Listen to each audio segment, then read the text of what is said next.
Paz do Senhor! E hoje estamos já no 6º capítulo do nosso livro A Mulher Sábia Edifica o Lar, de David Titus.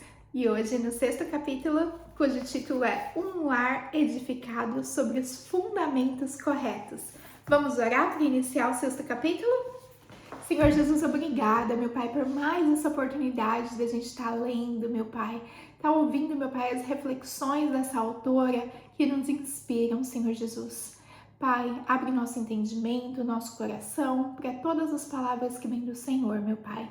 Espírito Santo, tens liberdade aqui e perdão pelos nossos pecados, Pai, em nome de Jesus. Amém. Capítulo 6. Um lar edificado sobre os fundamentos corretos. Existem aspectos essenciais quando se trata da edificação de um lar.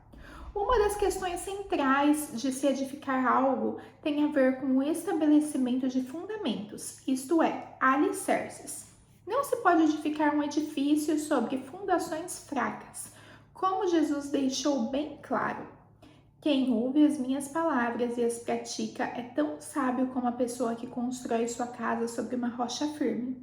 Quando vierem as chuvas, as inundações e os ventos castigarem a casa, ela não cairá, pois foi construída sobre a rocha firme. Mas quem ouve o meu ensino e não o pratica é tão tolo como a pessoa que constrói a sua casa sobre a areia.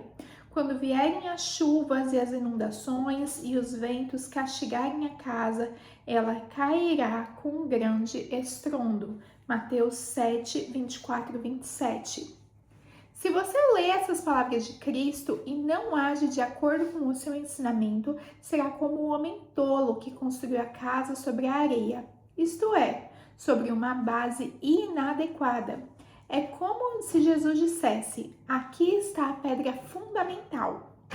Eu a estou dando a você, mas se a deixar de lado e continuar vivendo da forma como tem vivido, será uma tola. Não é sábio abrir mão de fundamentos sólidos, pois isso é agir como o tolo que construiu a casa sobre a areia.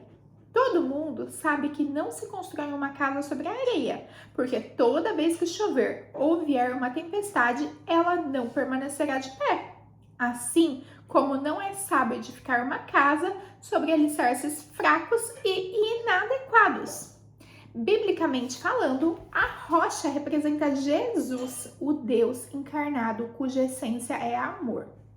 Ao ler 1 Coríntios 13, vemos que o amor é paciente, bondoso, não é ciumento, presunçoso, orgulhoso, nem grosseiro. Não é irritável, nem rancoroso. Não se alegra com injustiça, mas sim com a verdade.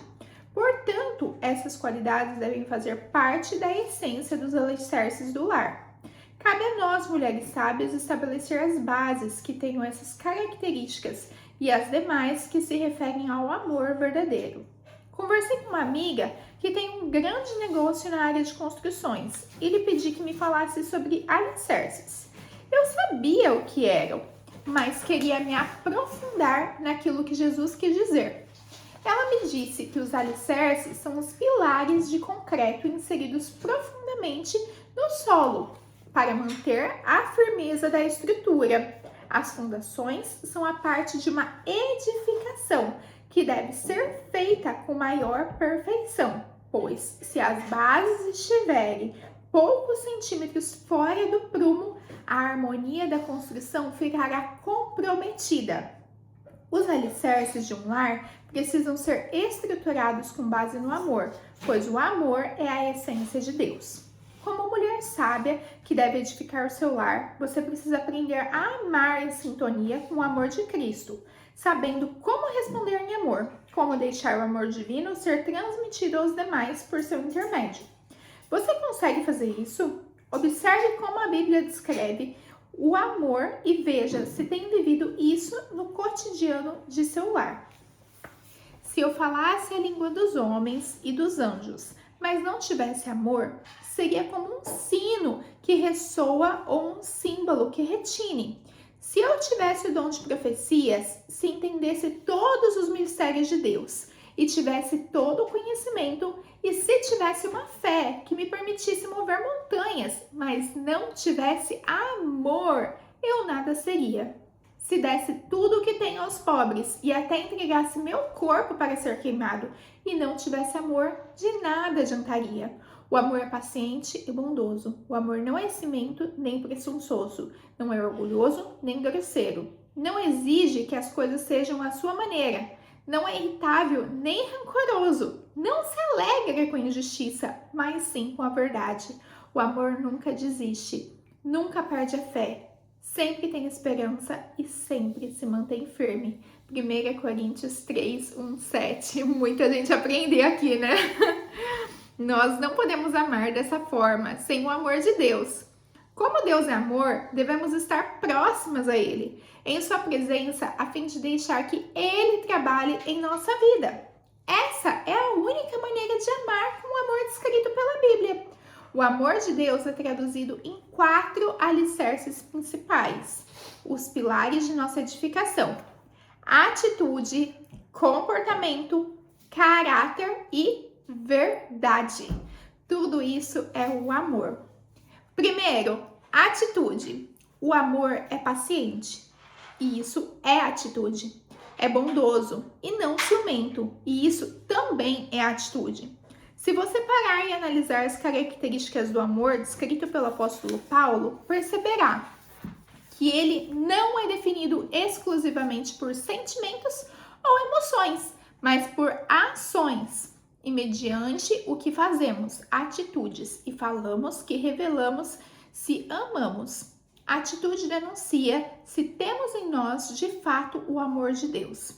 Se você age dessa forma vergonhosa, com ciúmes, brigas, desrespeito e desonra ao marido, petulância, impaciência com os filhos, gritos e outras características que contrariam o que uma mulher sábia e educadora deve ter, precisa urgentemente repensar a maneira como age no lar, pois não está refletindo o amor de Deus. Meu Deus!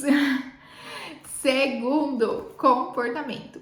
O texto diz: o amor não exige que as coisas sejam à sua maneira, não é irritável nem rancoroso.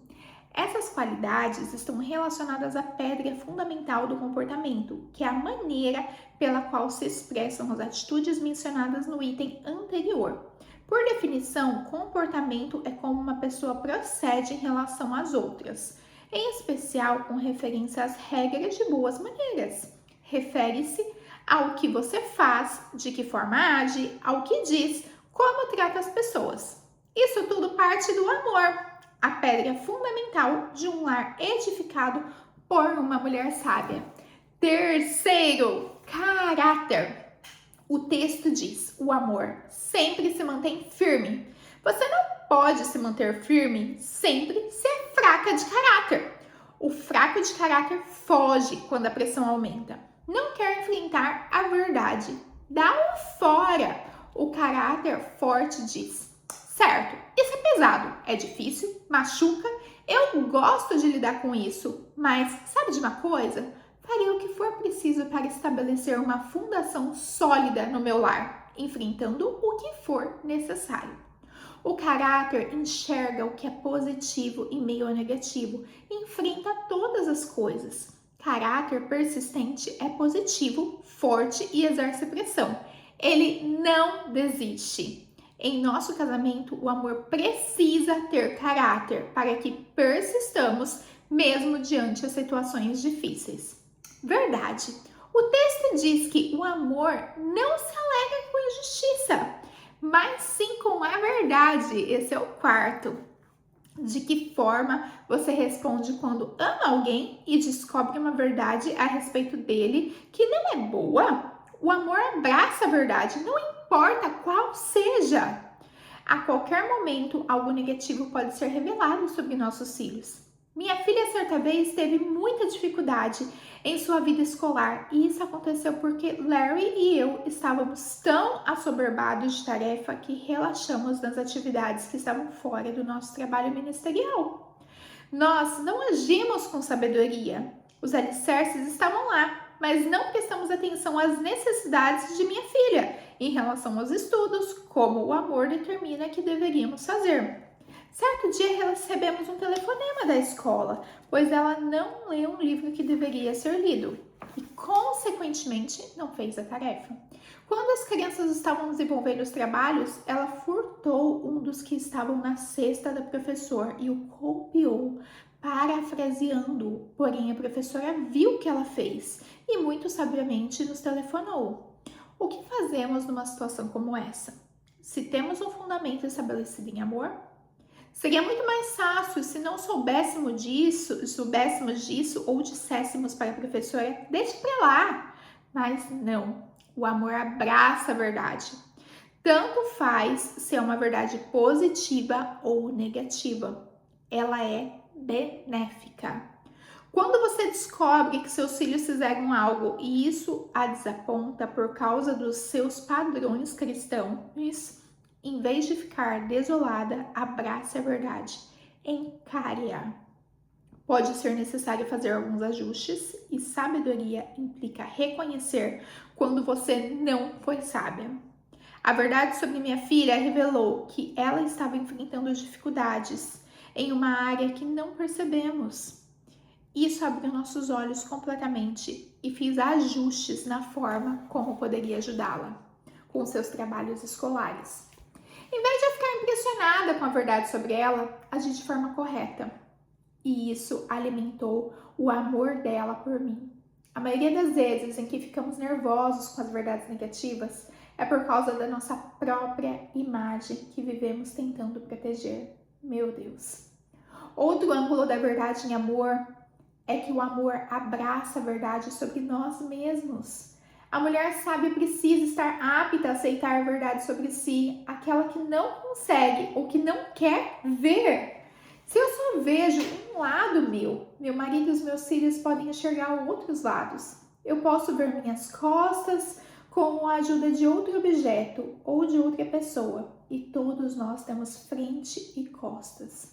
Se você me diz, por exemplo, Devi, seu braço tem uma sujeira bem aqui. Precisaria tirar. Se não abraçássemos a verdade, nosso fundamento está fraco. Se estabelecemos os alicerces do lar com centímetros de diferença de onde deviam estar, quando as crianças crescerem, chegará o dia que você olhará para trás e se perguntará: o que aconteceu? Abrace a verdade como expressão do seu amor que edifica o lar. O resto virá naturalmente. Mulher, o sistema de apoio da casa. As mulheres são os pilares que Deus estabeleceu para suportar o peso do lar. É por isso que a Bíblia afirma que a mulher sábia é quem edifica o lar e não o homem sábio. Ao mesmo tempo, Deus escolheu fazer de nós aquelas que devem estar submissas aos homens e não o contrário. O Senhor criou as mulheres para os homens e não os homens para as mulheres. Ele nos fez para sermos as guardadoras do nosso lar, as donas da propriedade.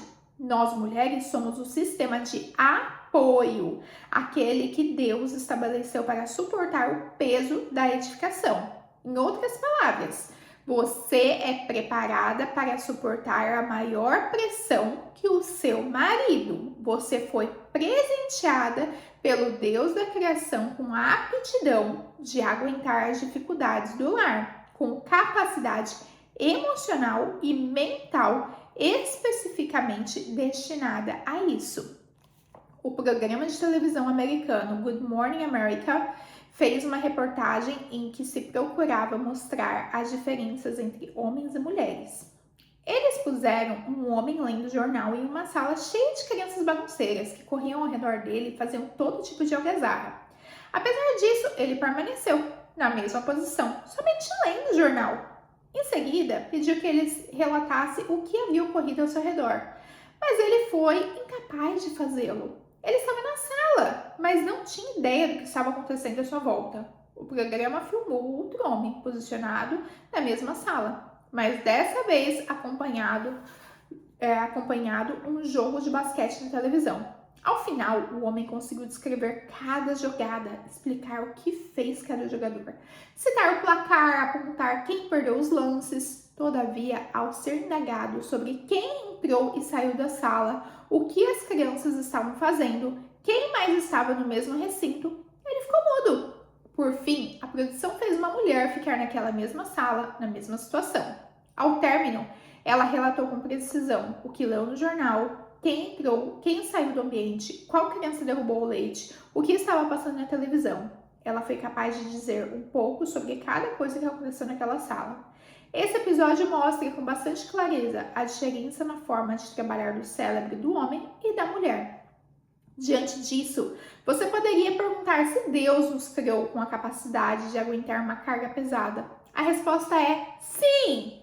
Somos aptas a carregar um peso com paz no coração? Sim! Somos capazes de carregar um peso com alegria? Sim! Conseguimos carregar um peso com confiança e ainda ter esperança, fé e resistência? Sim! Por quê? Porque o amor sempre se mantém firme. Sim! Deus a criou assim. Você é o sistema de apoio, os pilares. O Criador a concebeu como um pilar forte, uma coluna. No entanto, o inimigo tem pervertido nosso entendimento sobre quem somos enquanto mulheres, para falharmos com nossas famílias ao pensar: eu não posso suportar isso, é muito para mim, estou muito fraca. Isso é mentira! Você foi concebida por Deus para ser um forte sistema de apoio. E o que isso significa? Para as mulheres cansadas, com ou sem filhos, significa que devem ajudar o marido, sendo ele crente em Jesus ou não. Isso está de acordo com o que diz a Bíblia. Da mesma forma, vocês, esposas, sujeitem-se à autoridade do seu marido. Assim, mesmo que ele se recuse a obedecer à palavra, será conquistado por sua conduta, sem palavra alguma, mas por observar seu modo de viver, puro e reverente. 1 Pedro 3, 1, 2. Para as mulheres solteiras, a Bíblia diz que ela deve se preocupar com as coisas do Senhor. Da mesma forma, a mulher que não é casada ou que nunca se casou pode se dedicar ao Senhor e ser santa de corpo e espírito. Mas a mulher casada precisa pensar em suas responsabilidades aqui na terra e em como agradar seu marido. 1 Coríntios 7,34. Se você não é casada, é o sistema de apoio para uma causa, um ministério, uma missão. Deus não chamou para viver para si mesma, mas para usar a força que Ele lhe concedeu como mulher para fazer os trabalhos do reino de Deus. As mulheres não casadas com filhos, e isso inclui viúvas e divorciadas, inclusive as que têm filhos adultos, devem apoiá-los, pondo-se à disposição deles quando precisarem. Você poderia me dizer que tem estado com seus filhos, embora eles não liguem para você, não a respeitem. Se isso está acontecendo, reajuste as suas bases. Você deve, por concreto novo, cavar uma nova fundação, voltar atrás e dizer: sabe de uma coisa, filho? Eu estou aqui para apoiá-lo. Não importam as circunstâncias, não importa o passado, não importa o que lhe fizeram. Deus diz que você deve estar à disposição de sua família quando for necessário. Tente novamente. Você consegue. Você, mulher, é a pessoa que dá suporte, apoio. Viúvas, apoiem os sonhos de seus filhos e netos. Avós, tenham as crianças em sua casa. Transmitam o amor e a virtude de Deus a eles. Cantem hinos para eles. Transmitam-lhe a tradição. Estabeleçam essas bases em suas vidas. E seja você viúva, seja divorciada, seja solteira, tem um papel a desempenhar, o de quem edificará com sabedoria o seu lar, por meio da virtude e do amor de Deus. Será que você compreende que sua casa é um santuário onde Deus habita? Só porque você vive sozinha em termos humanos, não significa que o seu lar não pode ser espaço onde se ministre os outros, os seus filhos e netos aos filhos de seus vizinhos. Edifique o seu lar sobre os fundamentos corretos e seja apoio a todo tempo. Esse é o procedimento de uma mulher sábia. Vamos orar? Querido e amado Deus, como é bom estar na tua presença. Como é bom poder ler sobre ti, conhecer as escrituras, lê-las e guardá-las em meu coração. Obrigado pelo meu lar, por minha família, pelo espaço onde moro. Ponho-me diante de ti e me disponho a ser transformada pelo teu poder. Que o Espírito Santo esteja em meu lar e nele habite para sempre. Ajuda-me, Senhor, a ser uma mulher que edifica meu lar em amor, que eu viva de acordo com os teus ensinamentos, para a honra e glória do seu nome. Que o amor esteja sempre presente onde eu estiver e que os alicerces do teu grande amor sustentem o meu lar. Quero ser exemplo onde eu estiver, a fim de edificar a vida de minha família. Amém.